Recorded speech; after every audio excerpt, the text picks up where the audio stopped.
Bizə rəylərdə belə bir sual gəlib ki, 5 aylıq uşaq sünnət etdiriblər, sünnətdən sonra penis içəri batır qalır.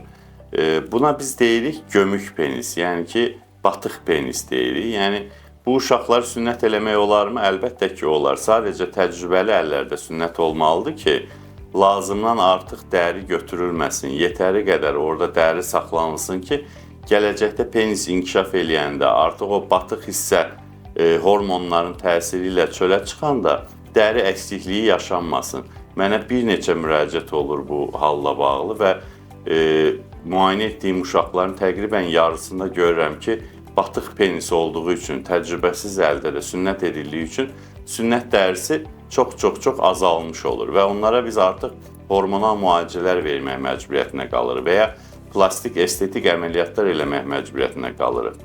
Uşağınızı gömük penis əməliyyatından qurtarmaq istəyirsinizsə, sünnətini doğru mütəxəssis elətdirin. Batıq penis əməliyyatı çox nadir olunan bir əməliyyatdır. Yəni, 100 dənə belə uşaq gəlirsə, bunun 3-nə 4-nə ehtiyac olur əməliyyat. Həqiqətən orada estetik bir düzəltməyə ehtiyac olur.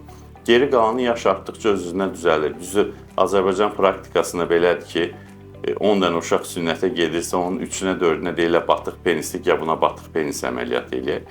Bu çox doğru bir yanaşma deyil. Doğru şəkildə sünnətini eləyib gözləmək olar. Gözlədikcə də onsuz da ailələrin böyük bir hissəsi mənə məsələn təşəkkür edirlər ki, çox sağ olun ki, bizi əməliyyatdan qurtardınız.